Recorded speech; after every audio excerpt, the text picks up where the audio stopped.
Welcome, friends. Thank you so much for being here almost every week. We appreciate your presence here. Uh, as you know, the subject today is purpose and meaning, and one of our best speakers accepted to be here tonight, Mr. Gordon Naylor. Just a very short bio. I don't know why Mr. Naylor's bio has to be only 3 lines, but since he sent that to me, I will obey and read it to you. Mr. Gordon Naylor has been instrumental in creating, developing, and implementing programs for the education and empowerment of youth and families. He has completed graduate studies in international education, clinical psychology, and educational administration. Mr. Naylor has lectured extensively throughout the world on education and moral leadership. Please go ahead, Gord. Well, it's a pleasure for me to be here, and Firuz asked that we remember Miss Actis Javid tonight, who, for many of us, is an example of tremendous perseverance in the quest of helping to educate humanity. I don't think I know of anyone else that received an award from the United Nations on its 50th anniversary for her fireside. And I think that's a kind of recognition that is quite unheard of, really. But because that event that happened every Wednesday was an event that uplifted so many souls and transformed really so many youth, and could always be counted on as an activity that would inspire. And many, many wonderful speakers, many hands of the cause, the number of people that spoke at that gathering, and the souls that came from everywhere, with her perseverance in inviting people. And I think she always did everything she could to invite as many people as she could. And it didn't matter how ill she was or what was happening. She, carried this event on and made it an event of great beauty, always with beautiful flowers, usually from her garden, always with that special tea that was offered around. And no matter who went to that event, I think they couldn't go to that event and not feel that they were somehow, their life had been somehow enriched. And when a soul like that leaves us, all of our lives will feel somewhat diminished, even though we recognize that she's gone on to other really valuable and important things. And I hope that people everywhere are inspired that example of perseverance. It really didn't matter what was going on in the world. She always found a way to interpret, current events and activities as a greater fulfillment of the direction that Baha'u'llah said that the world was moving. And she was so mindful always of looking for signs um, that would indicate that the things that had been foretold in his teachings and writings about the destiny of mankind were being fulfilled day by day. And I think it's interesting to think about the fact that as individuals, of course, we have our own choice because we have free will. And that free will allows us to choose whatever we like, with the consequences or bounties that come with our choices. But when it comes to humanity, humanity has no choice. Humanity will move in that direction. And even if unbelievably horrible things happen, it still will move in the direction that the Creator wants, because all things will work together for good. Although, as Nancy Campbell used to always say, God is never the one that does anything wrong or anything bad to anyone. But he uses all of the circumstances of things to move towards good. As a collective, humanity is moving to its maturity. And Actus knew that and knew that with a certainty that, I think would be unparalleled, um, as many other wonderful people do know. So, she was always inspiring. She always tried to make anything that was moving in the right direction get fanned into a bigger flame if she had anything to do with it. And I think that was part of the art of encouragement that she managed to um, demonstrate. And it didn't. She was also very detached from, I think, personalities in terms of she would support anyone that was moving in the right direction, and she would support any efforts people were making in the right direction of what the world needed to see. And so I think that kind of person, and she would focus on that, not on any of the deficiencies, although she didn't hesitate to let you know if you had some and you needed to remediate some of those. But she would do that even with loving and in connection with your spiritual mission. So you always felt, even if you were admonished to do something differently, you did feel that she was fair-minded in her judgment, and most of all, was rooting for you to do the right thing. So that was great. So I don't know if that's an adequate recognition of her services, but souls in the next life and beyond this one advance by three things as far as I've been able to tell. One is the prayers of those above and below them.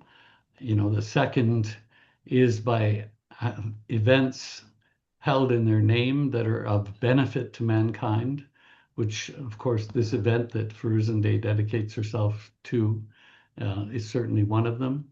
And of course, the third one is the mercy and bounty of God. That is the most important one because he can overlook all our shortcomings. And thank God he does. So, I'm sure that tonight will cause some progress of an illumined soul. And certainly I know she'd want to take whoever else with her that she could in order for that to happen. So, without any further ado, I think maybe actually that's probably a good starting place for the topic tonight of Or purpose and meaning. Yeah, is it possible for us to say a prayer? Louise here is here. Could we say a prayer for Mrs. Javid before you start the fireside? absolutely. Okay. Oh, Louise, thank you so very much. Please and go ahead. thank you for asking for this prayer for this wonderful maidservant. O thou provider, O thou forgiver, a noble soul has ascended unto the kingdom of reality, and hastened from the mortal world of dust to the realm of everlasting glory. Exalt the station of this recently arrived guest, and attire this long-standing maidservant with a new and wondrous robe.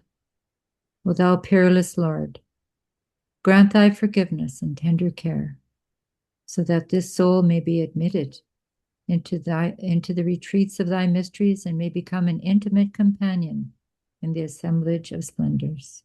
Thou art the giver, the bestower, the ever-loving, and thou art the partner, the tender, the most powerful. Abdul Baha.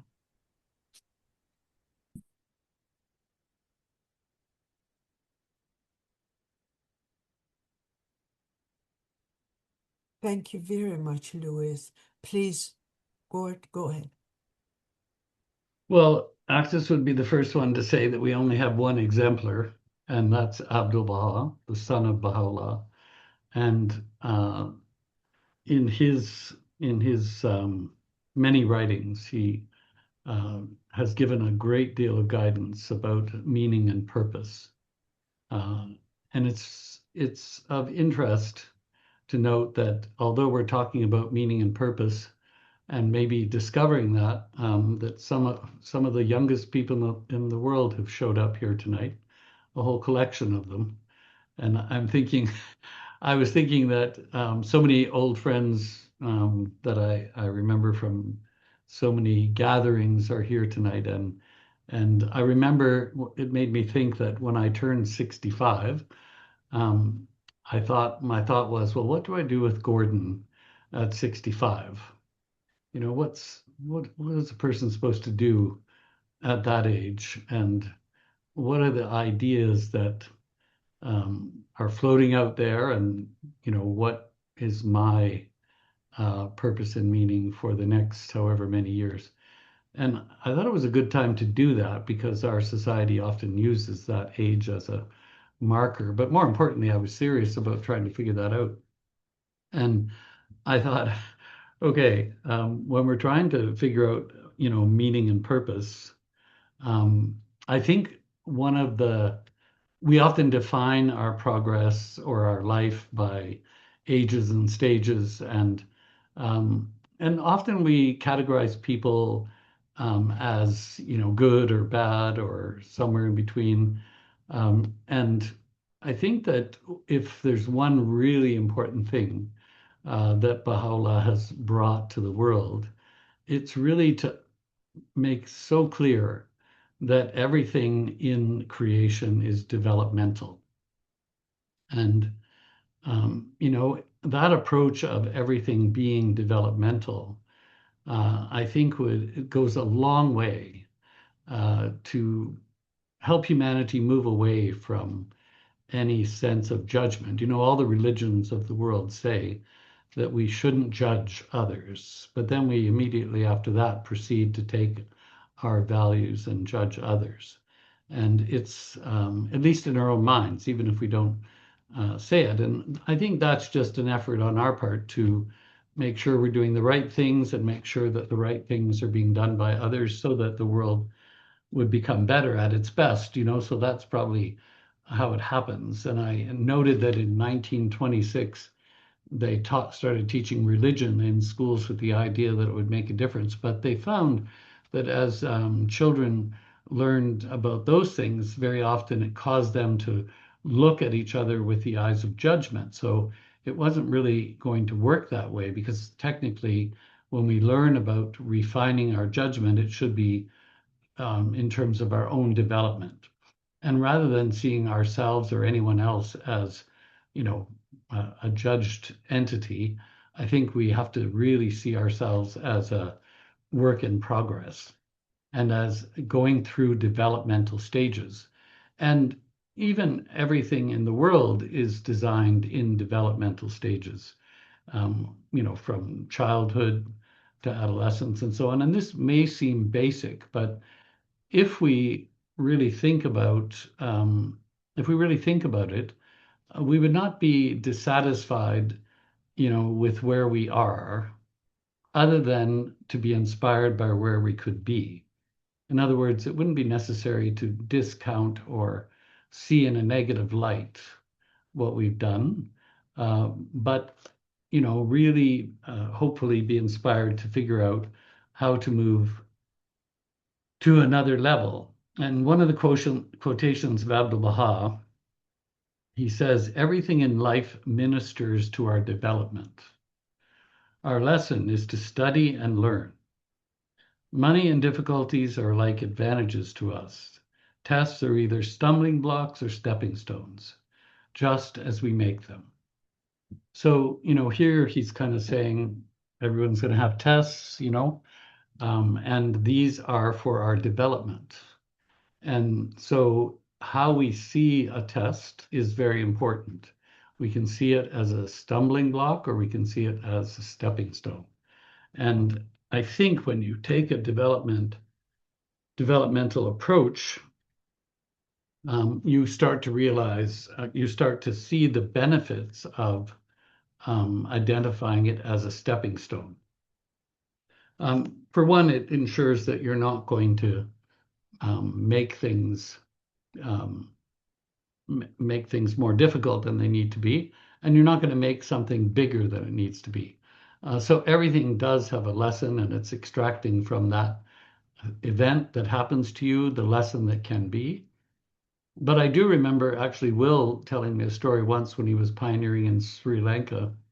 And I always remembered it because, he went to this village far away and left his family for the weekend. And he was asked to go there to visit some Baha'is and encourage them. And he traveled all this distance. And when he got there and spent time, if I recall the story correctly, it's always dangerous to tell a story in front of the person that told you. But I think it's pretty much what he said is that, he never found a single Baha'i that he had gone there to find. And it disturbed him because he had, left his family for that weekend and nothing really worked out, or it didn't seem to. And I remember he said he asked the counselor the next time he came, why do such things happen when your intention is to go and serve the cause and you had a plan, but nothing worked out? And I remember he said, the counselor said, sometimes Baha'u'llah gives us things just for exercise. And I thought that was kind of a good way to look at even those things that we can't figure out why are they happening to us.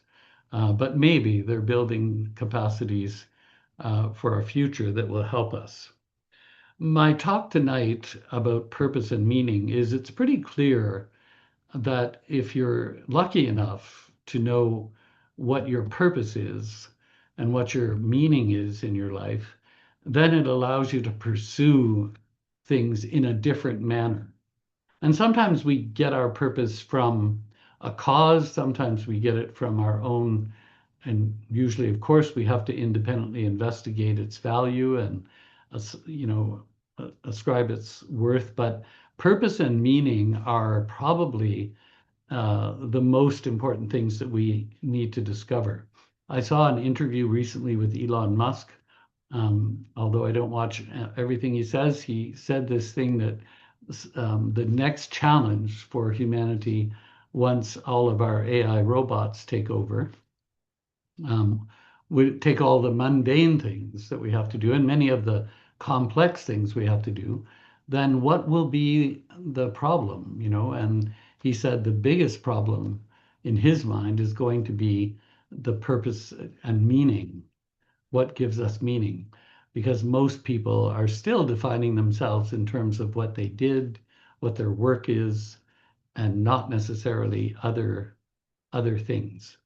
And I think this makes sense. I just came back from China. I was there for about, I don't know, 12 days or something. And, every time I've gone, which has been several times since 1992 to now, I see such amazing progress in terms of lifting more and more people out of poverty and into a more, a better situation. And I'm not saying, of course, that everything going on is the right thing to do, but I am saying that it's evident the progress that's the material progress that's being made in a place like that and the vision that they have for their future. And if we think that, AI things are not going to be changing our life, one of the things that you can see on YouTube is they have a hospital that I think has 11 doctors and 27 nurses, and these are AI robots. And so they can take blood with 93% accuracy, and you never have to give them the other arm. And so the whole hospital has no people in it, but only these robotic um, things that are looking after health issues. There's so many things that are happening that can advance and are advancing in different places. So I think this kind of revolution will be pretty intense. And I think in a world of hardship and tribulation, which is what this world is designed to be, because that is how we grow, it's interesting to think that so much of the mundane or arduous or repetitive things will more and more be lifted from our shoulders. But what I also see when I was in China is as some of those things are lifted from people and they're not functioning at a level of trying to scratch out, our existence, then of course people start, concerning themselves with higher levels of thought and higher levels of development and things that maybe perhaps they didn't have before. And I think one of the ways that we will see maturing is that as we overcome difficulties, we're able to have that maturity develop more and more, both as an individual and as a people. We're going to see a lot of these changes. And this is not to acknowledge, it's not taking anything away from the tremendous and extreme hardships that are going on in the world and the barbaric ways that we're still treating each other. But it's really to say that it's not the plan of God that that will continue forever, even though at this point many, many sorrowful things are happening. I was thinking that uh, in order for us to really discover our meaning and purpose, we would have to really understand the role of, prayer and meditation in that. And I think these two things are so vital for the internal development. And of course, the core activities in a community are core because they are going to create a civilization that always brings us back to acknowledge that without the divine involved in the progress, then we'll be essentially trying to create what we've already tried to create, which is a comfortable material civilization. But when we think about it, if we think about what Baha'u'llah wants to see in terms of the evolution of civilization, it's going to be this creative interplay between the spiritual and the practical. And that creative interplay um, opens the door always to more divine inspiration and more upliftment. But to have a prayerful attitude in our life is something that I think is pretty complex. In the Century of Light, the House of Justice said that the world is stubbornly resisting the spiritual nature of the problem. And it's interesting to think about the fact that if we have two wings and one of them is material and one of them is spiritual, and we're stubbornly resisting the development of one, then we can kind of guess what would be happening. We're kind of going around in circles, flapping one of our wings. And until we open our minds to the essential nature of exploring that and integrating it into our lives, but not making it so complex that it's difficult to imagine, but really trying our best to be going back and forth. I like this word, these words, the creative interplay, because it means, of course, we're doing the practical things and the development of our skills and thoughts and the things of the world, but then we also have to take time for the spiritual things at the same time, or integrated, interwoven between, because always we're trying to get this pattern that uplifts and moves us forward. Abdul Baha said that life is motion. So in this life, we always have to keep in motion, and the motion has to be to go as far as we can in our service. And of course, we all have limitations, and we have to think about those, and only you could decide how far you can go and how much motion you can have. But the fact is that is this characteristic of this life. And at the same time, we need the spiritual development or internal motion. And Abdul Baha says the prayerful attitude is attained by two means.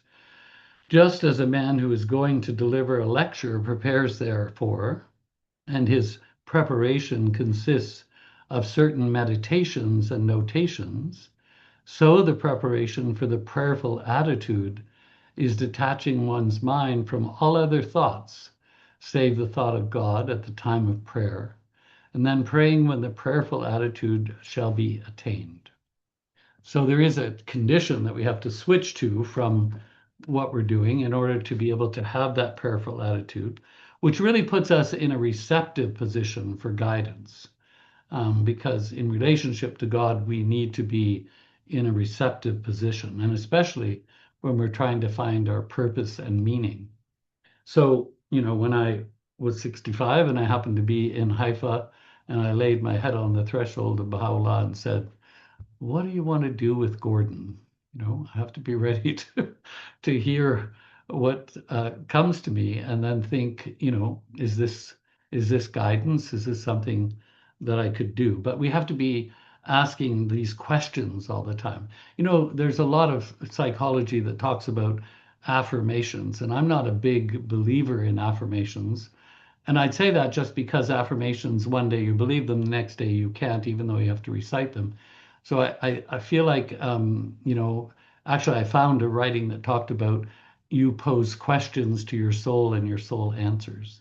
Unlike other faiths, we don't go outside of ourselves to think about guidance, because we believe that after we pray, the writings say then our inner reality is alight with that power of the Holy Spirit. And then we pose questions to our soul, and our soul answers. Of course, it answers so much better when it continues to be educated by the writings of God and so on.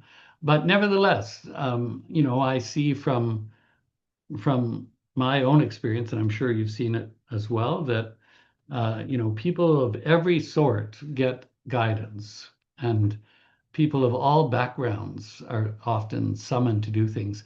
And sometimes we don't understand why somebody else is being moved to do things, but we all have different purposes. Last week at the fireside at my house on Thursday night, there were Nancy Campbell students there, and I said to them, how many of you here think that you're here because you're an accident? And it was an interesting thing to go around the room. Out of the 12 or so people that were there, two of them thought that they weren't sure. Um, but before the fireside was over, I think they felt sure that they weren't an accident. And this is a really important fundamental basis, that to know that we're not accidentally here. We're here for a purpose and a reason, and each of us has a spiritual destiny. The problem is that we don't know what that is.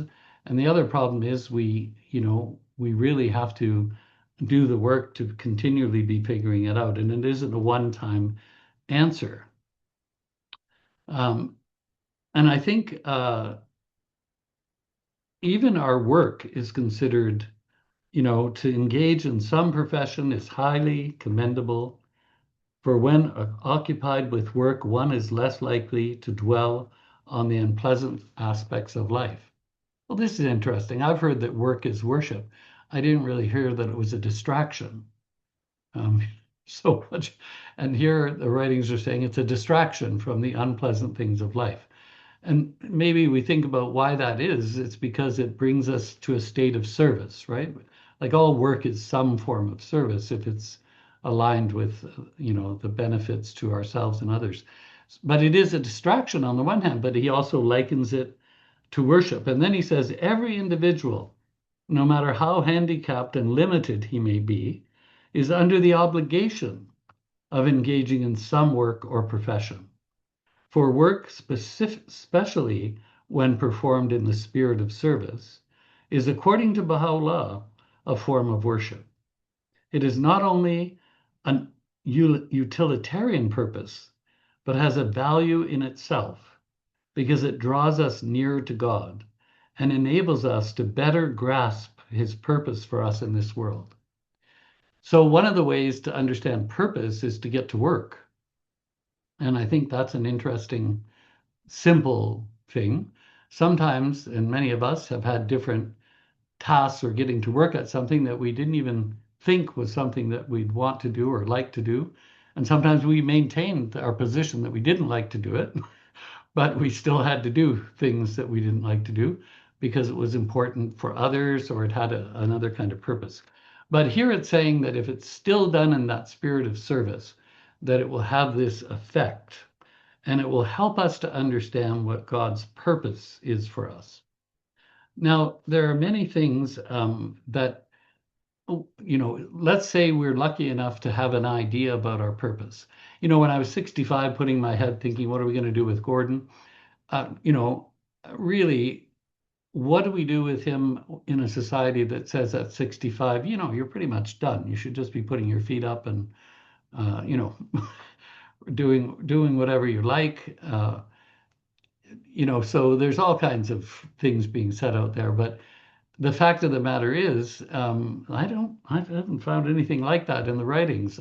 It just kind of says we should be in motion, we should pursue, purpose, we should pursue our service to the cause of God, and maybe even that's our best time for serving, because in many ways, we're unencumbered with a lot of things, but we might have health issues or other things that constrain us. But I also believe that even the things that constrain us are not accidental.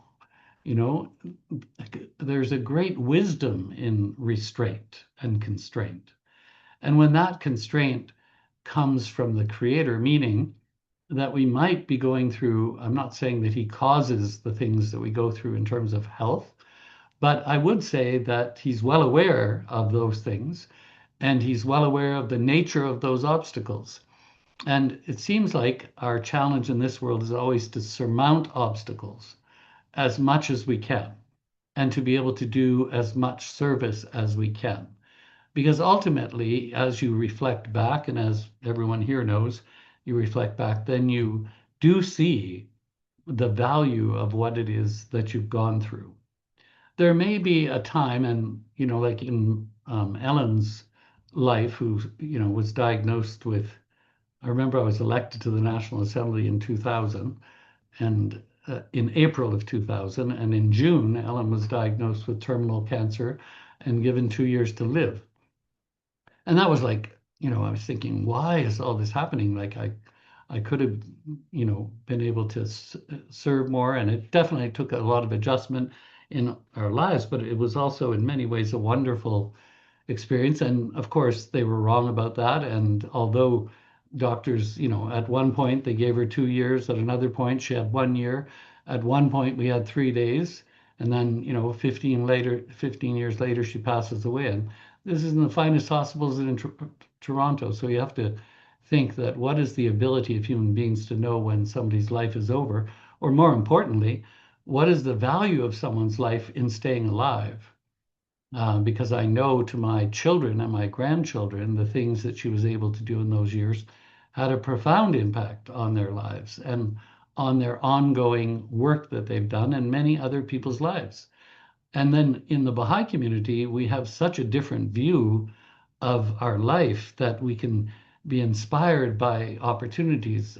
And although she was a quiet person, she never liked to give talks. Or in fact, one time when they invited her to give a talk, they said, "Well, what do they think I am? They think I'm like you. I'm not like you. I don't want to do those things." She said, "I'm just going to say no, and I hope they don't try to make me think that I'm supposed to be like you." Because she knew really who she was, and she didn't want to be something else, and she was very solid in what she was doing. And I thought to myself, she spent 18 years trying to often get out of bed or pursue something in her life. And we used travel therapy and all kinds of other wonderful things like fly around the world and go to whatever it was to keep the spirit up. And it was wonderful. Although, of course, we would have liked not like the inconvenience, but the value of a life is not something that we understand, and certainly the doctors don't. I can assure you of that, as I had to battle with many of them to keep her alive. So then I end up thinking, okay, what is this about? And you think about Thomas Breakwell, who asked Abdu'l-Baha to make him suffer and spent many, many years. And the more he got, more ill he got, the more he asked Abdu'l-Baha to make him ill because he wanted to be a sacrifice, you know?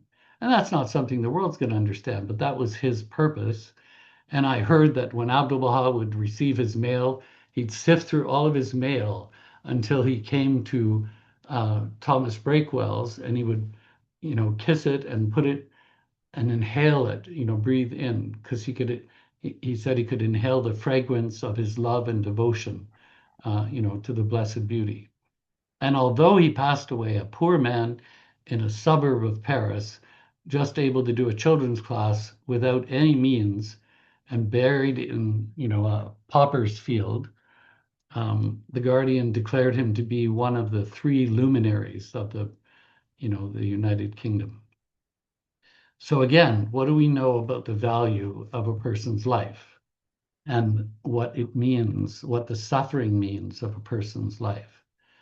And if you think about, I often thought when Ellen passed away, we planned her funeral in Stratford, and Stratford is not on the way to anywhere else, in case you don't know. So I was thinking, okay, I have no idea who's coming. She passed away, and a day and a half later, we were burying her, and I thought, I have no idea. So I'm there at the funeral parlor, and the guy's saying to me, well, how many people are going to come? So I didn't know what to tell him. How could I know what to tell him? I'm thinking, okay, well, I have people, a lot of people work for us and whatnot. And I said, I don't know. How many does your hall carry? And he says, 300. I said, well, it might be enough or it might not be enough. What else do you have? And he said, I have this other room beside that has 150 spaces that, we could do a connection. And I said, well, we better take that too. And then what else do you have? We'll have the cafeteria. We'll take that too. And I honestly don't know what possessed me to do that. But the only thing I said to him is, I do not want people that have traveled an hour and a half to have to stand on the parking lot and not get in. So we did. And then over 500 people came to the funeral, which filled all of those spaces. Now I'm sitting there thinking to myself, this is a woman that hasn't gotten out to, for 18 years to really be around, and look what's happened here, you know. And the funeral director calls me up and said, this is the largest funeral that we've ever had in Stratford, period. And I'm thinking, in what other cause could this happen? So I'm going to tell you about Lua Getzinger pursuing her purpose, and then I'm going to end. Um, she became the herald of the covenant, and Abdul Baha went as far as telling her that she should dress differently because she was a high society lady and was very fancy, etc. And I remember Nancy Campbell telling me about this, and he told her she should dress in blue because it was a color of spirituality, and that she was the herald of the covenant, so she had to, have a certain look. So she adopted the garb that you often see in pictures, and she went about doing what she was to do. And this is his words to her when he was sending her on a mission.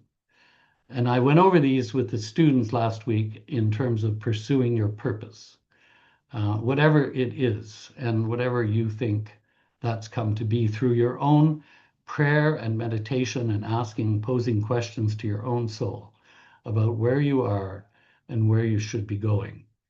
No matter how old you are, no matter what your circumstances, only you can make that decision. He says, thou must be firm and unshakable in thy purpose. So these are two qualities, firm and unshakable in our purpose. And there are so many things in our life that make us not firm and unshakable. And I told the students about an example of this that happened to me once. But then he goes on to say, and never, never let any outward circumstances worry thee. Never, never let any outward circumstances worry thee. I am sending thee to India to accomplish certain definite results. So you have a purpose and you have results, and you have to be unshakable and never let other circumstances interfere. Never, never, two nevers. So I was telling the youth at one time when I was on the National Teaching Committee, I had to go to Iqaluit, which is, for those of you who are from somewhere else, maybe you don't know, but it's in the Arctic. And the thing about the Arctic is it's not easy to get around. And if you do go from one place to the other, and it's certainly not easy in the winter. So I had to go to Iqaluit, and everybody was flying in from all over the whole northern part for a meeting for a weekend that I brought the materials for, and I was supposed to facilitate on behalf of the National Teaching Committee and the National Assembly. So it was an important meeting. So what should happen? It should happen that that night lightning strikes my house in St. George and knocks out my alarm clock, and I wake up a half an hour before the flight is leaving with pouring rain and during rush hour. And I was in an absolute panic, as you might imagine, because every one of those flights all over the Arctic would have been equivalent to like $3,000 or $4,000. And all I could picture is I'm destroying this whole event, and how could this happen to me? And why would God let this happen to, going through all the things that we do? But that's definitely a big outward circumstance. So I get up and I'm running around, and I said to my wife, I have to go. And she said, "What are you talking about? You're going to the airport that's an hour and a half away in rush hour traffic, it's pouring rain, and you think you're going to be on that plane." And I said, "I know it doesn't make any sense, but I have to go." So, principle number one that I adopt in my own life, not just then, but always, is go as far as you can go. And until you've gone as far as you can go, you haven't gone far enough. So, as far as I could go was the airport. There was no other thing. I had no idea how I could get there, and it was insane. And then I got there in 2 hours, so it was 10:30, and I ran up to the lady at the desk and I put my ticket down, and I'd say to her, and she said, "Sir, this plane left an hour and a half ago." And I said, "I know, but I have to go to Iqaluit." And she said, "Well, sir, the plane, you've missed the plane." And I said, "Yes, I know, but I have to go to Iqaluit." And then she's looking at me now that something might be loose upstairs, and I'm not, maybe I'm just, I don't know what she was thinking. She asked me the third time, "Sir, this plane has left an hour and a half ago." And I said, "Yes, I know, but I have to go to Iqaluit." And then I know she looked down and started playing with her keyboard just because she didn't know what else to do with me. And at that point, she says, "Oh, wait a minute. The flight from Ottawa to Iqaluit has just been delayed by 2.5 hours. And I can get you on a plane now that can get you there in time." So I was there. Was that madness, or was that supposed to happen? What I do know is if I didn't go as far as I could go, it wouldn't have happened. So I think that's a good standard to have, because when I ask myself, how would you not let any outward circumstance prevent you? You have to go as far as you can go. Otherwise, you're letting outward circumstances do that. And this may seem like an insane story, but it's one that's true. And it happened again after that in a more dramatic case, but I'm not going to tell you that story. "Thou must enter that country with a never failing spirituality." So, how do we pursue our purpose? With the qualities of a never failing spirituality. And then he says, a radiant faith. So, if you're not feeling radiant, we got to pray more intensely. As Jeannie Sudden used to say, you have to pray the paint off the walls. It's a good way to think about it. Now, this is going to be a little bit more complicated. An eternal enthusiasm. Any idea what an eternal enthusiasm looks like? I think it might be enthusiastic about the eternal reality of your purpose, an inextinguishable fire. He's using a lot of adjectives here to the herald of the covenant. An inextinguishable fire, a solid conviction, in order that thou mayest achieve those services for which I am sending thee. And then if that isn't enough, he says, "Let not thy heart be troubled. If thou goest away with this unchanging condition of invariability of inner state, thou shalt see the doors of confirmation open before thy face. Thy life will be a crown of heavenly roses, and thou shalt find thyself in the highest station of triumph." So that might be exhausting to even think about, never mind achieve. But I think if we remember these conditions, I feel like this is a bit of a remedy for us to be able to battle the tremendous apathy and lethargy and hopelessness that is existing at this time. So I'm just going to just mention them one more time, and then we'll leave this. So he tells her that She must never, never let any outward circumstances worry her, that she must be unshakable in her purpose. And then she has to have her mind on certain definite results. And thou must enter that country with a never failing spirituality. So, never failing spirituality, a radiant faith, an eternal enthusiasm, an inextinguishable fire, a solid conviction, in order that thou mayest achieve those services for which I'm sending thee.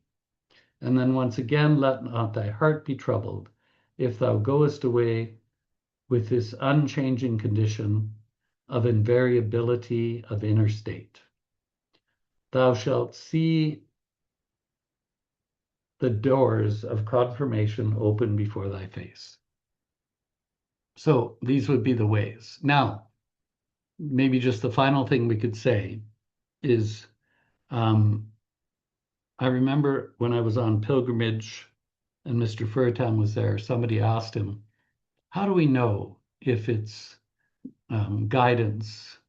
How do we know if we're supposed to, which way we're supposed to go? And he said, oh, Abdullah answered that. He said, you have to see what doors open. So assuming you're pursuing your purpose, then you have to see what door opens. And I remember I met a young teacher who had just graduated and was in Green Acre when I was teaching there one time.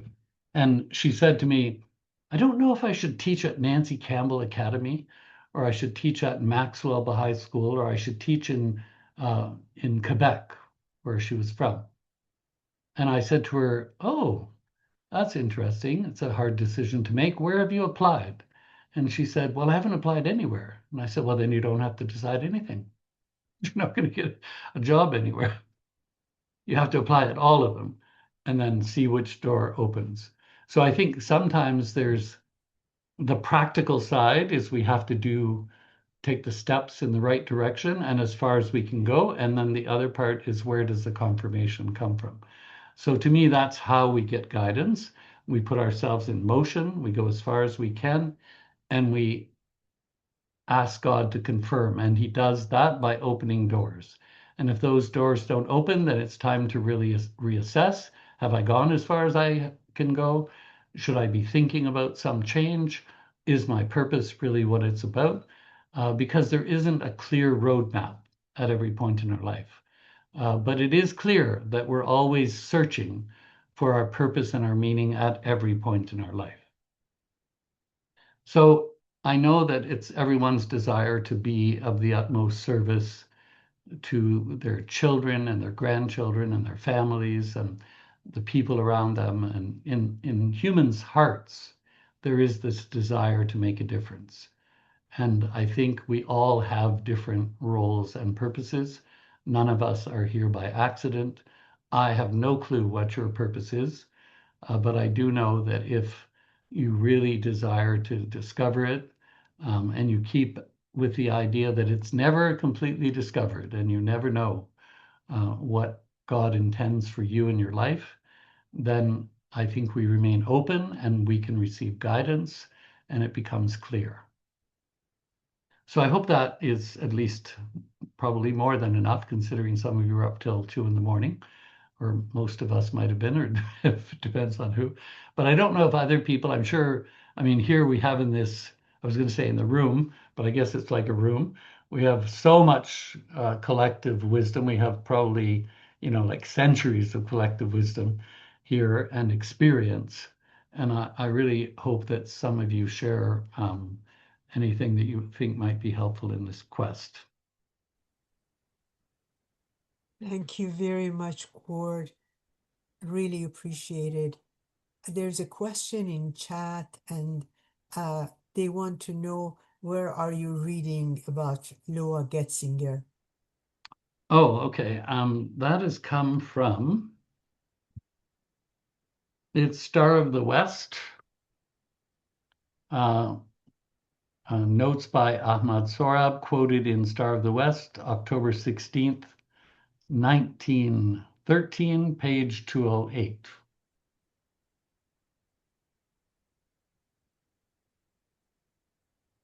that, Or if that choice was fast, go ahead, please, Gord. choice number 2 is in Spiritual Survival, a compilation that was created by Jonathan Dixon. It's a great book of quotes. He said in his book that when he was having a hard time in his life, he would find quotes that meant something to him, and he'd stick them out on his living room wall. And soon he had a whole wall full of them. And then he tried to distill them into themes that would be helpful for people that are struggling with spiritual battles. Thank you very, very much. The floor is open for any questions. I wanted to welcome Laura Lean. Thank you very much for joining us, Dr. Mogharibi and Roya and Ilona Weinstein from a far away Montreal. Thank you very much for being here. Friends, if you have a question, please go ahead. Jalal, you're still smiling, but you can ask your question if you wish. Thank you. Thank you so much. That was beautiful. My question is about the when we are we as you said, we have to go through different tests as for us to mature and to grow. Did we manifest or did we think of these tests earlier in our lives for them to actually happen, so that we expect them to learn from them? Or is this something that is completely closed off to us and we are unaware that we're going through this type of pain or suffering, if that makes any sense? Well, I mean, I would say that everything, if we think about everything is for our development. Everything negative hasn't come from God, but it's come from either ourselves and our mistakes or humanity. Anything that's negative is the result of the material world or mistakes. In Lights of Guidance, it says that somebody asked the guardian, how much of our tests are we responsible for? And he said 9/10. So that's a pretty high number. But I would say that therefore we might make mistakes and keep repeating those mistakes.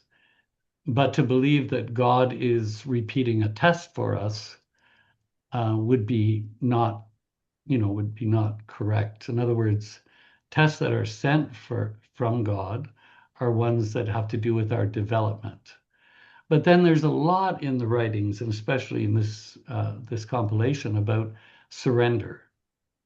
Even when there's a woman that's talking about how her son was imprisoned wrongly, and now the person that's providing for the family has died, and they're in these horrible circumstances, and Abdul Baha tells her to surrender and pray, and ask God for assistance, and then move forward and think what she can do.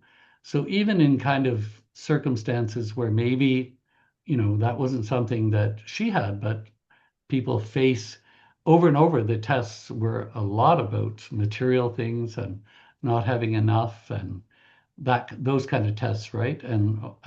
Or the other whole set is mental tests, which in the Western world, I think we have the writings, the Guardian said very clearly, we'll have most of the tests for us would be mental, and in the developing world, most of them would be material.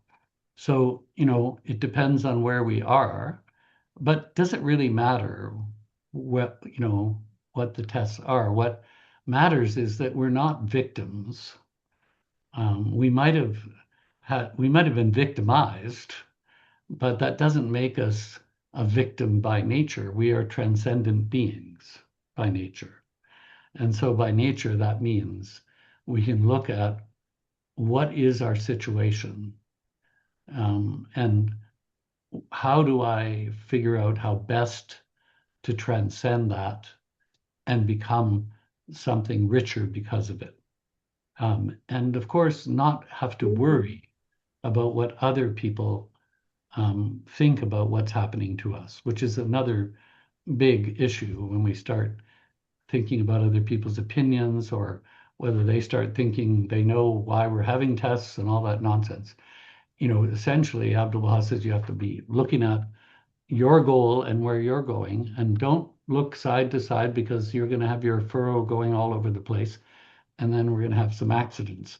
So it's better that we just keep, doing our purpose and respecting other people's purposes, but not being worried about that, because we have the next hurdles, the next obstacles, the next stones to step over and advance from. So I think the best way for us to be transcendent beings is to turn those blocks into stepping stones, and to recognize that we are being divinely assisted to overcome them.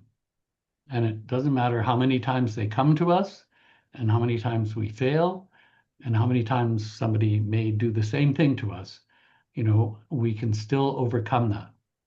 Abdu'l-Baha says you have to forgive people 100 times. That's a lot. I don't know if we're up to that much. Hopefully we don't have to. But the fact is, he doesn't really say that we have a limited amount of forgiveness. He doesn't really say we have a limited amount of capacity to transcend. And he does tell us how to pursue our purpose. But I think if we focus too much on the rocks, then we don't get the sun anymore. Aim for the sun and you get the eagle. Aim for the eagle and you get the rock. And sometimes I think our sight starts to just lower. So I would say that I think it's dangerous to believe that, we're having to repeat tests in some kind of karmic whatever, because I don't think it's helpful. Um, I don't even really care if it's true or not, because the fact is, I know that if you focus on where you're going and how to overcome obstacles and believe that you can transcend. I've seen the most tragic things happen to people. I deal with some of the hardest to serve youth and children that have had the most horrific abuse in their life, and I watch them transcend. And I think to myself, good God, if these kids can do this, what can we do? So I would, just don't let that kind of thought interfere with your capacity to transcend. And even if you were the cause of the problem, what difference does that make? Still, I have to learn how to stop causing that problem, and move on to figure out, what do I have to change? Maybe I'm missing some knowledge. Maybe I need to up my intensity of prayer. What do I need to transcend? Like, because developmentally, that's what my next stage of development is. So I think it's far better to be thinking like that. I'm not an accident. I'm not a wreck. You don't let your circumstances define what you are or what you can become. I hope that's helpful. I probably longer than you wanted for an answer, but I think there's a lot of these things. I remember Ellen, actually, when she was ill, there were some people that would come and visit, and they'd say things like, well, some ways of us thinking and worrying bring about these illnesses. And then I think, what the heck is that about? How helpful is that? Like, and then, we can worry ourselves to death. Like, at a certain point, we'd have discussions. She's worried about one of our 5 kids and what they're doing, and whether God would accept her, you know. And I said, well, why would he not accept you? Like, um, when you think about it, did you ever advise your kids to do anything wrong? No, I didn't, well, did you ever tell them to do anything wrong? No. So then what is it that you did that you think he's not going to accept? And then we kind of work through that. And then, yeah, we come to the fact that, no, I don't think you're in too much danger. Yes, if you're talking about were mistakes made, always. But he knows that we're not perfect. And I'm sure that he's going to be much more generous. And sometimes I think we talk about as a parent, our child falls and we'll do anything to help that child get up and do what they have to do. And we'll sacrifice anything for their well being. And then we think about our God like he's somehow less than that. Like, seriously, what kind of a, if we're that capable to do that with our children, I'm sure he's much better than that. I mean, he's not trying to, he wants us to do well.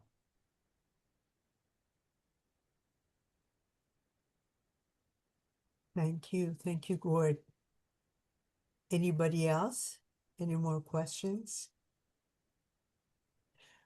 Gord, is it easier to overcome tests and difficulties when you're younger or when you're older and have more experience?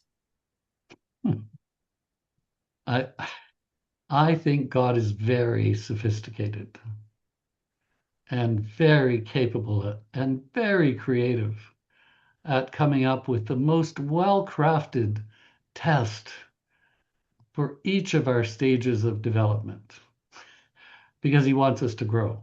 So the answer to that question, in my mind, is I sometimes even thought about fatigue. And I think, was I tired when I was young? Yeah, I was, you know, but I saw it differently.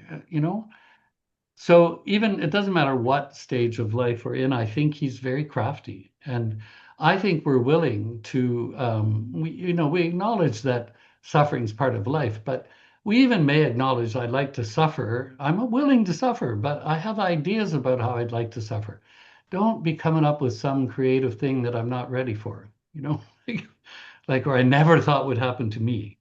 And that's what happens. And I'm not saying he wants to just give us a hard time, and I don't think I attracted those tests, but I do think whatever is coming to me, I need, and I need it to go to the next stage, even though I might really dislike it, and I might not even be able to figure out whether or not I'm capable of it.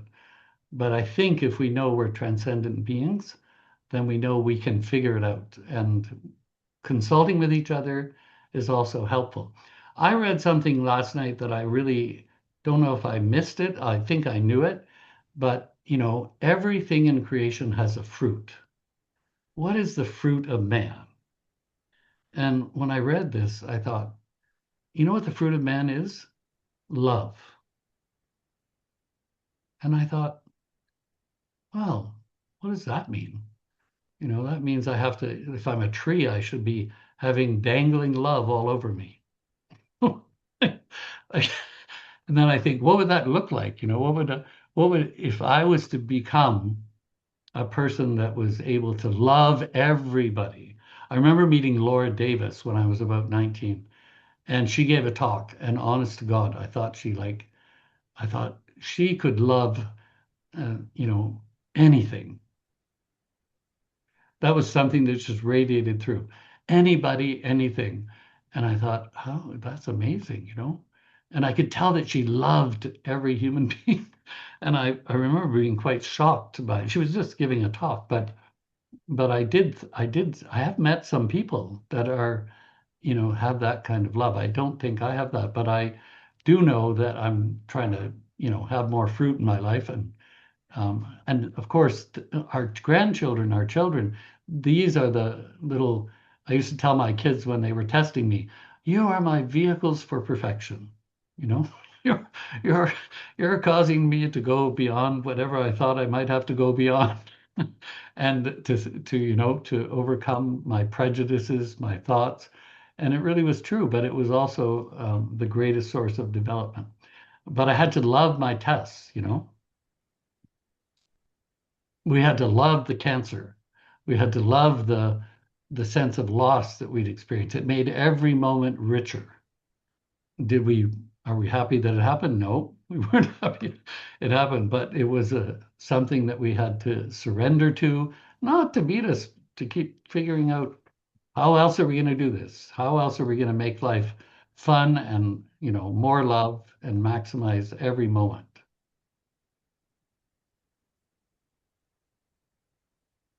Well, Gord, I'm still thinking about how to love cancer and the rest of it, but probably if I think more, I will understand it. Particularly if it happens to our loved ones, it takes a hero to be able to deal with things like that so lovingly. and in such an acceptance. Friends, Yeah. go ahead. Yeah, go ahead.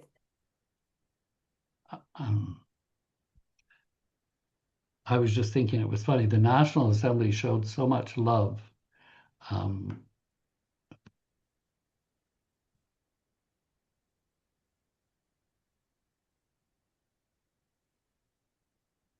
Sorry. Each one of in trying to do that service, which that love of a situation to be able to help me to, do the service was so exemplary by an institution that that I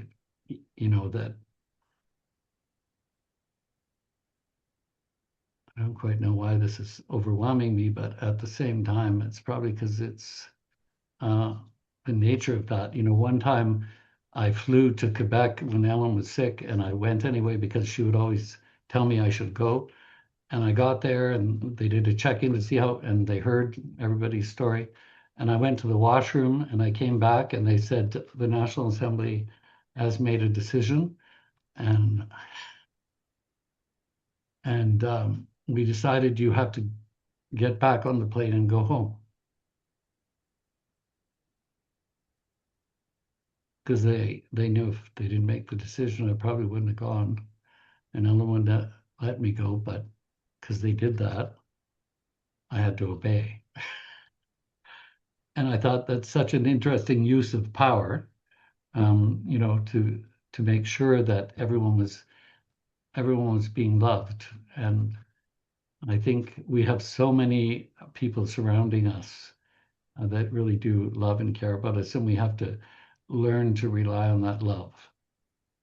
Sorry for extending, but I thought I wanted to share that example because that example of the institution and all the individuals on it for a situation that was, going on never wavered, and so you're, of course, able to accomplish more. Thanks very much, Court, for sharing such intimate feelings with us. We appreciate it. It's wonderful to see Charles here. Charles, why don't you say something? Unmute yourself, please. You haven't been with us for the longest time. That's not fair. Well, thank you for Zanda. It is wonderful to be with you and the friends, and particularly to be in Gordon's presence. He, I regard as the educator of our children, and he, of course, founded the Nancy Campbell Academy 31 years ago. And that required as much perseverance as Akjas Javid's fireside, in my opinion, because it has been, of all the things that a person could try to do in Canada, starting a private school inspired by the Baha'i principles is among the supremely difficult ones. I think the proof of that is that in all of North America, unless I'm mistaken, there is not one that has survived except for Nancy Campbell. And so that is one of the fruits of Gord's life and of Ellen's and of other members of his family, of course, and many other Baha'is who have flocked to the opportunity to serve and to do something of lasting value. And so it just makes me very happy to listen to Gordon again. I remember that I first met him in 1987 in Oakville. The assembly had arranged for a meeting with the auxiliary board member in Oakville, and Gordon came and gave a talk, and I think I can still find the notes from that talk, and that given my terribly deficient handling of paper is a real tribute. One of the things that he said is that humanity has greatly underestimated the seriousness of immorality. And that's a thought that's stuck in my mind. And I think that we are now, having progressed so many years, over 30 years after the time that he said that, that we are seeing that the correction that is being visited upon us by our own misdeeds, and ultimately you can trace the origin of everything back to the fact that God sent the Bab and Baha'u'llah and the Master to us, and we have stubbornly, as Gordon mentioned, the House of Justice spoke in the Century of Light, stubbornly refused to take guidance from these beings who gave their lives and their love to guide us. So we're now hoeing a very rough row, because we're living with the consequences of that. And ultimately, are the services that we perform to help people understand the context in which we are living, particularly that the fundamental factor of our age, which escapes 999 people in 1,000 of humanity, because about 1 in 1,000 is a Baha'i. But the fundamental factor of our journey as a human race right now is being brought home to the Bab, Baha'u'llah, and Abdul Baha, and of course, the Universal House of Justice, our last refuge. And so it's very wonderful to be in all of your presence and to listen to Gordon, because he's someone who, to my mind, has really given his all. And it's very touching. And he also speaks from the heart, and it's always so edifying to listen to him. So thank you, for Zanda, for making that possible.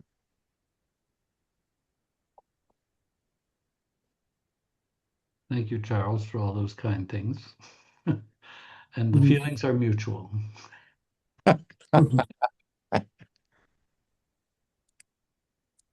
Thank you, Charles. We appreciate it. Thank you very much. That doesn't take away the fact that you haven't come to see us back in Oakville for the past 50 years. I believe you're being admonished, Charles. Yes, yes. Well, that Lovingly. love does that sometimes. Yeah, Yes. you're mentioning that.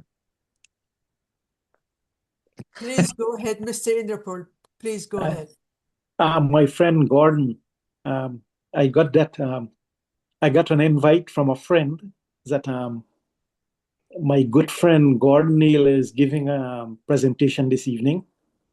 And I must say, as a Guyanese, yes, Gordon did contribute to us. Good to see you. Good to see you. Paul was just a young boy when I met him, and so was I. I think we still are, aren't we? Yeah. Come on. Much love, my friend. Much love. Love to you, Interpol. Yeah. Do you know him from the time that you went pioneering to Guyana a few years back, Gord? Yes, we did Yes. many teaching projects in our 6 years there, and yeah, we watched each other grow up and kept working. Yeah. Actually, Ellen, at our wedding, Ellen officiated. Yes. That was a rare public thing for her to do, but she loved weddings. She loved matchmaking too, so Those are precious times, man. yeah, for sure. Yeah. Sure. Thank you. Thank you. Thank you very much. If there is no more questions or comments, we will start our half an hour of devotions and we will contribute. I have Go a ahead. question. Go ahead. Gordon, I follow you for a long time. And today I can see you. I never met you. Oh, And I am so happy. And I think you have something in common. Do you went to Nunavut? Each year you went there. I did go to Nunavut, yes. Yes. When was? Well, unlike Charles, who has a memory for these things, I would just be wildly guessing because This was in Inuit, Nunavut. Inuit is the name of the place. You don't remember? You yes, know. Yes. I do. What I don't ever remember is when I was somewhere. I Okay. mean, that's for In some this reason place, I in have a this place, disability with that, you know, is and I unfathomable. compensate by forgetting quickly. Oh, look at the interesting history. Um, my daughter-in-law, she's was the only family there white. His mother was the teacher there. Ah, The husband was from Scotland. They married in Nunavut. They meet there. She was the first white person. His mother, my daughter-in-law, mother, and father, they was the first white persons in Inuit, ah, Nunavut. yeah. Mhm. They moved there in 1960 from Toronto. Mm, okay. They have the kids there. My daughter-in-law, she is white, but she lives in Toronto now with my son and my grandkids, and she still have something native. She Yes. became a native. This is wonderful. It's Mhm. wonderful. I was Yeah. so happy you went there. Yeah. This is amazing, Gordon. Well, thank you. It was very good to meet you. Thank you. Very It nice to was meet you too, wonderful. Regina. I learned many things today, many things. What do you think about karma? Well, I've been trying to figure out what it is for a really long time. But Yes, people talking many things about it. I was reading another day. I don't remember each book was. And the writer told about, I think Abdul Baha, someone asked for Abdul Baha. Um, what happened with people so cruel, especially people like the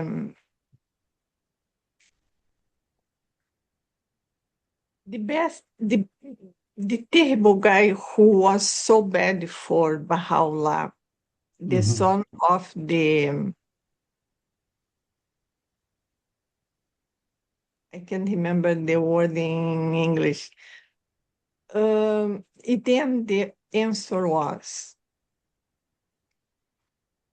no matter how much bad this person was, um, if someone from his family recognized the Baha'i faith, everything is perfect. Mhm. Mhm. You Yeah. know, I Yeah. don't know exactly the words Yeah. to say. Well, Mhm. yeah, that is a teaching that all the ancestors are Yes, given that exactly. bounty through that recognition. So I Hmm. think I think that kind of causes the idea of karma. If karma means consequences, then I think that's understandable. But if it means, punishment, I think, these are kind of variations. But I think, as Charles mentioned, when we talk about the world underestimating the effect of immorality on people's lives, and how it connects through generations, really. it has, all of these consequences. But at the same time, what you mentioned is sort of the other more wonderful thing, which is that Nancy Campbell used to say, you are responsible for what you know. So when people don't know something, they don't know what they're doing and they do things, that's very different than if you do know that it's wrong. But now I see people are even knowing that it's wrong, doing something, and then trying to, instead of acknowledging that they made a mistake and it was an error and it was wrong, they try to change what they believe about what was wrong. Because psychologically they have to. You can't keep doing something wrong without changing your belief about it, because you're in a state of cognitive dissonance. So it really means that we have to align our thinking with our actions. And it's not as unhealthy to make a mistake and to know that you did something wrong as it is to start to believe that what you did wrong was somehow right or acceptable, because that makes you unhealthy. That destroys your conscience. And as a psychiatrist once said to me, you don't have to worry about someone who has a conscience. You have to worry about someone who does not have one. So, as we erode our conscience by carrying out actions that we know are wrong, and then start to change our belief about the correctness of our actions, we become very unwell. And of course, this is why a messenger of God comes, because he's no respecter of human beings and their ideas or their opinions. He says what it is.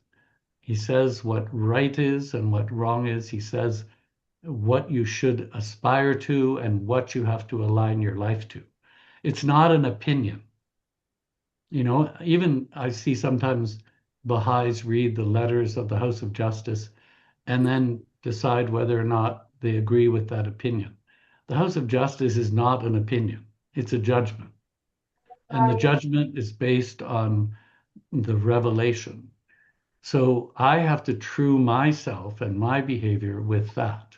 It's not no matter what I do and whatever fancy dancing I come up with in my own head, because we can rationalize anything we want.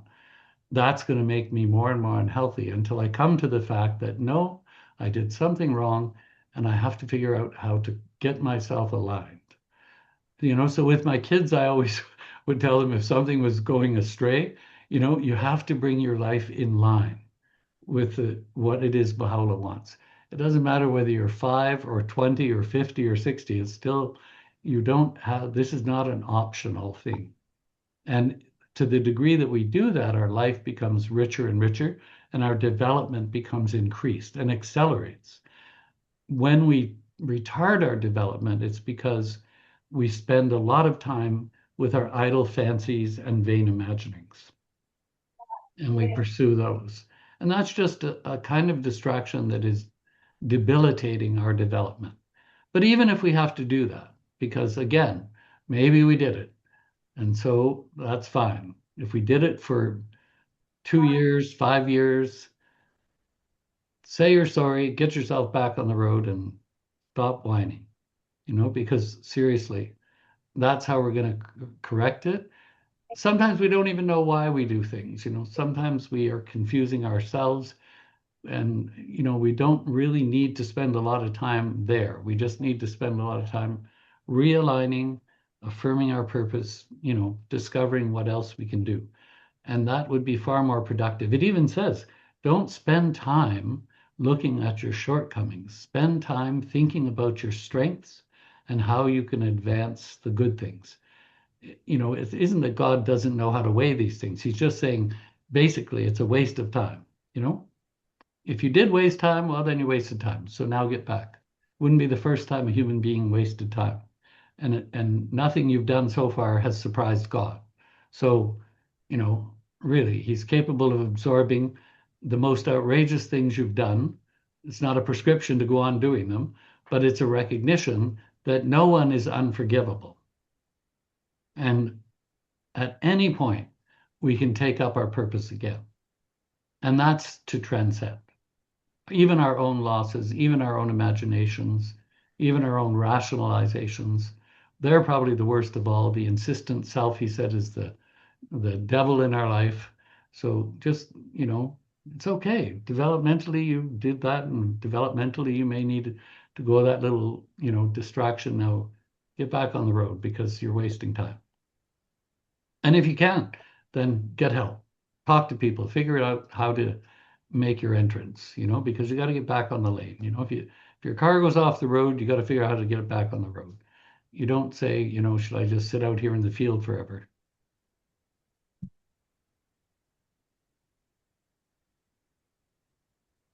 Muito grata. Thank you so much. It was Thank you. wonderful. Thank you. Thank you. Thank you. Regina, don't go away. We want you to say prayers in Portuguese, please. Yes. We still have a bit of time. Gord, maybe I can ask you my eternal question, and it's okay if it's being recorded. But I'm wondering, you talked about consequences, you talked about punishment, you talked about we are responsible for what we know. When Abdul Baha was in Switzerland, he was with Dr. Dreyfus, and he met the son of the king, Zelda Sultan. He was the one who killed two of the most important Babi Baha'is at the time, and the king of the martyrs and the beloved of martyrs. And they have had such a role in creating Baha'i communities in Isfahan and in other places. And they were extremely close to Baha'u'llah. Baha'u'llah have met them, they were close to him. When Abdul Baha saw him, he hugged him. And then he apologized, and he said, I wasn't the one who did it, although he was. And then Abu Baha said, do not waste our time on the things of the past. And he was very loving towards him and all of that. How do you define that in the context of consequence? We are responsible for what we know, and the fact that at some point people need to get their punishment. Yeah, well, that's a good question. I think unlike our desire for revenge, when horrible things happen, there's kind of only one thing that can kind of trump all of that, and that would be God's grace and love. But I'm confident that he is very thorough in knowing the condition of a soul. And I don't think that the guy needs to have this expression, God doesn't do play, So if it's like play is like, you're not making joke here. It's if this guy that you're talking about, the prince, if he was totally sincere and he actually was sincerely asking forgiveness, it is within the capacity of God and through the example of Abdul Baha to forgive him. On the other hand, if he wasn't, Abdul Baha may also be able to see that with the right encouragement, he might reach that place. He's going to encourage him to keep moving in the right direction. Don't waste time. Let us not waste time. So he's redirecting. And what is very interesting about the whole spiritual path is, the root cause of wrongdoing is ignorance. And, there's ignorance, and then there's an emotional commitment to ignorance, which is what prejudice is and hatred. And I think, but whatever the problem, there isn't too many different solutions except for humanity be called to account, sincerely reckoned with, and then move forward to growth. But as a cartoon once said that I saw, where somebody had their head in a vice, it said, "Deciding I'm guilty is easy, but for how long and in what manner I should be punished is difficult." And I often thought, this is the plight of man, like people could do, there are tyrants who go so far and do such horrific damage that one can't imagine that they would be forgiven. And Abdu'l-Baha says there's one sin that God won't forgive, and that's the mistreatment of children. Like, we're not talking about minor things, but if you don't look after that trust, and think about who's going to be responsible for all the harmed children that are going on in the world. Like, when you think about these things, it's like the consequence, as Charles mentioned, of immorality. It's immoral to imagine we could behave this way to a people and destroy all these children, So I guess when it comes to weighing who's responsible for what, I'm really going to have to leave that to God.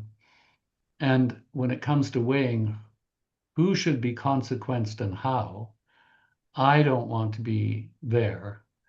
But in relationship to every other human being, my role is to be loving and forgiving and encouraging to move on, Like Brahman once said to me, yes, but when you get to the next world, you're still going to get your punishment. And I said, you're pretty tough, and maybe you will. I don't know. I don't know what's going to happen, but I do have confidence in the Creator at doing this job, And I don't think anyone's going to get away with anything that will lead to a lacking in their future development, let alone others. And I do know that God has promised, because I'm so sick of this argument about how does God let these things go on? Well, God didn't do them. We did them. And unfortunately, he's not responsible for them. But he promised that he prepared that soul before we did that to them, and he'll compensate that soul, especially if they're children, because of what happened to them at the hands of tyrants. So they're capable of overcoming what's happening to them, and they're going to get special bounties for what they've been deprived because of tyrannical behavior. And so I have confidence in that. But I really feel that they will be dealt with justly. Thank you so much. They will be dealt with justly. And encouragement is what we have to offer each other. Because as Abdu'l-Baha said, no one knows what their own end shall be. And how many people at the last moment turn away, and how many people, their whole life could be devoted and fall into that. So we just got to pray that we're steadfast. We got to encourage each other. And no matter how, I think Abdu'l-Baha was doing what we just talked about. No matter how horrific the thing that the person who stands before you did, in the end, you have to affirm that they're a noble being and they have the possibility of making better choices in the future. And I call that transformative discipline or future focused discipline, which is what we all have to use on ourself as well as others around us. And maybe even say, like sometimes I say to the kids that I might be dealing with, this is not like you. You have this tremendous noble nature and you have a good way of thinking. And I don't know what you were thinking when you did this, but that's not who you are. And of course, now there has to be some reasonable consequence so that you'll remember not to repeat that again. But this is not who you are, you know? So when they leave, they're going to know that I believe that they can become something different and something better. And I think that's what he was doing. People watching might wonder how he could do it, especially when he was better able to appreciate the losses of what that man had caused. But at the same time, you know, God can raise up in a moment a replacement for anything that's happened, and he can forgive whatever he wants to forgive. And if he does, I have confidence that it was the right thing to do.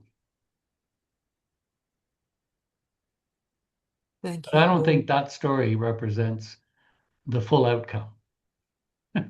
I think that was a stage in that man's development. And he had the nerve or the cheek to go before Abdul Baha. And Abdul Baha turned that into a moment of transformation that he will never forget.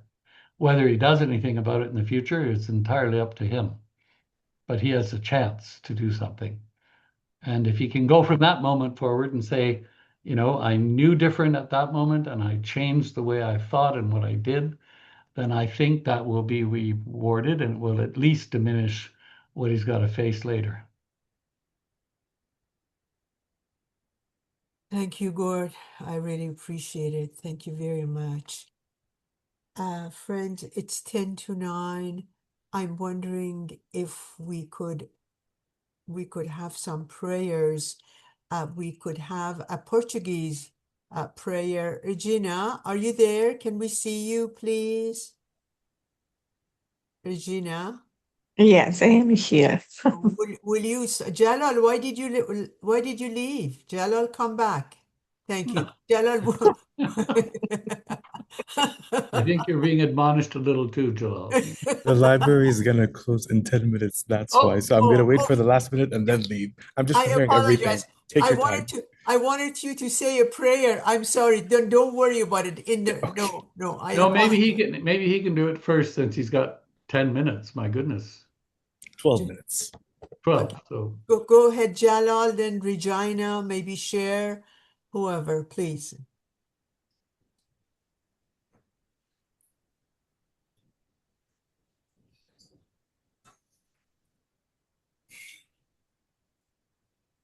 O Lord my God, this is a child that hath sprung from the loins of one of thy servants, to whom thou hast granted a distinguished station in the tablets of thine irrevocable decree in the books of thy behest.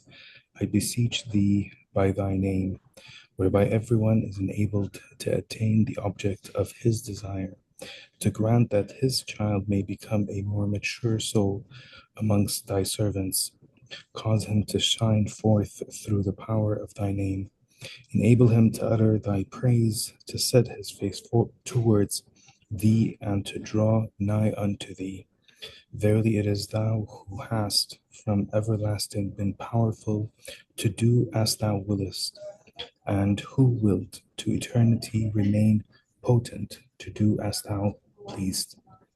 There is none other God but thee, the exalted, the august, the subduer, the mighty, the all-compelling Baha'u'llah.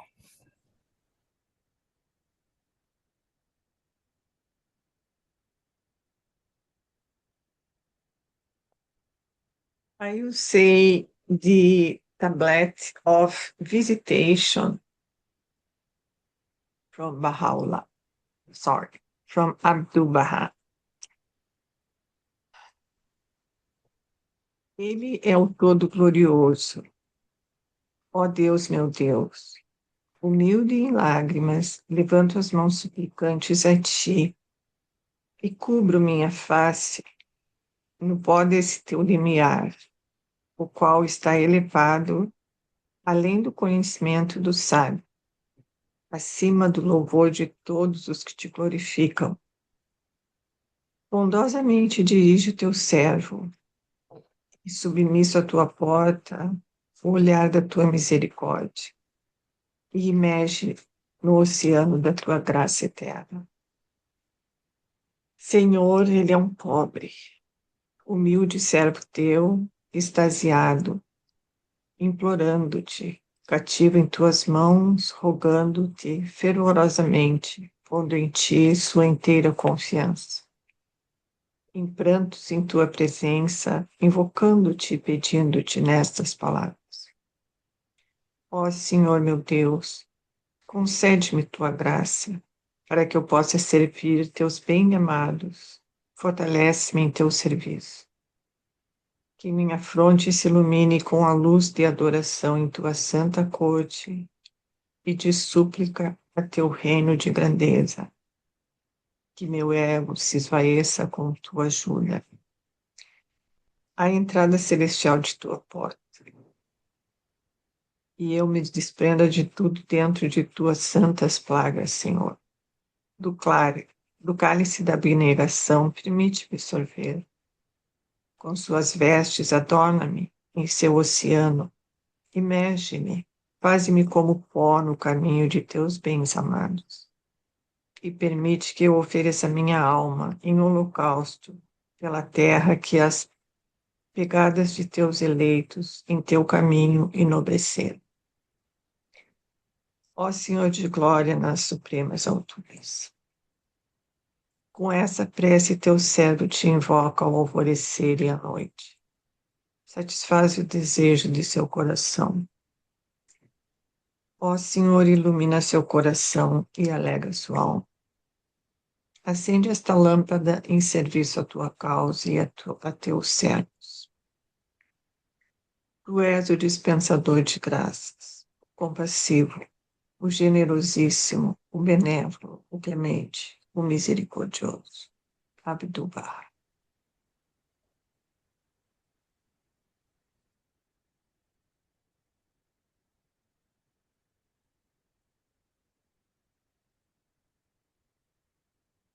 O my Lord, thou knowest that the people are encircled with pain and calamities, and are environed with hardships and trouble.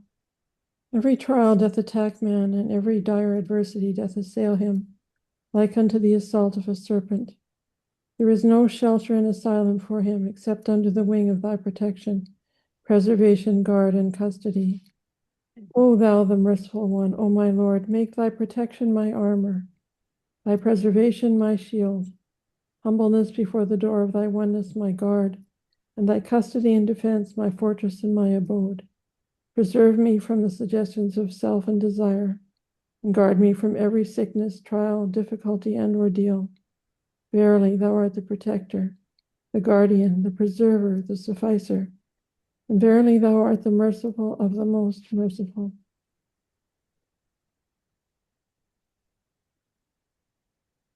I would like to say a prayer for our youth. Please. O thou kind Lord, from the horizon of detachment, thou hast manifested souls that, even as the shining moon, shed radiance upon the realm of heart and soul, rid themselves from the attributes of the world of existence, and hastened forth unto the kingdom of immortality. With a drop from the ocean of thy loving kindness, thou didst oft times moisten the gardens of their hearts, until they gained incomparable freshness and beauty. The holy fragrance of thy divine unity was diffused far and wide, shedding its sweet savors over the entire world, causing the regions of the earth to be redolent with perfume.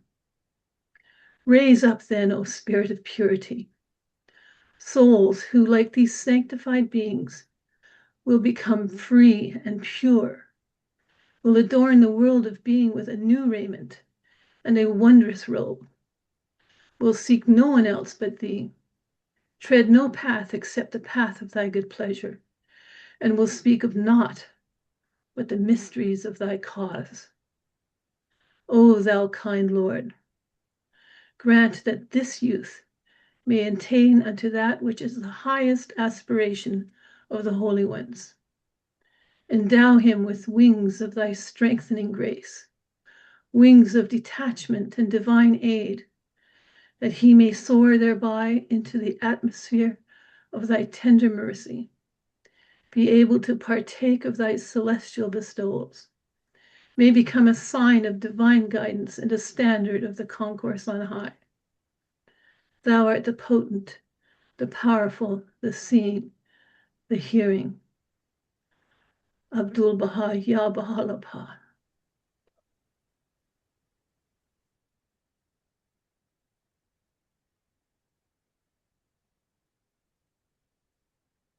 I have no words to thank you. I have no words to thank God. Probably if I go to the next world, I would be able to have the language to thank God. But Jalal Jan, thank you for your steadfastness in staying with us till the last minute. Come back next week, okay? Thank you, thank you. I'm Regina. gonna drag my laptop with me to the outside. Don't worry, I'm here. I'm not going anywhere. Well, we're finishing. Thank you. Thank you very much, Dr. Mugharabi. Thank you for being here. Gloria. Charles, we are upset that we haven't seen you for 10 years, more 20 years. Roseanne, I hear you loud and clear. Think about it. Thank you. Indrapol, thank you for being here. Care, lovely to see you after such a long time. Thank you, Regina. Beautiful Portuguese prayer. Thank you. Share, love you, love you, love you.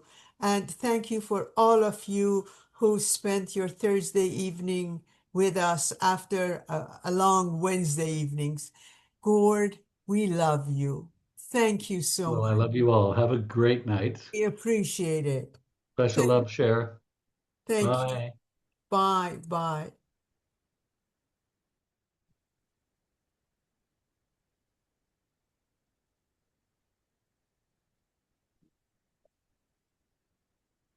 Thank you, Farouz. I wanted to say, sorry I had to be in the dark. I had a tooth pulled.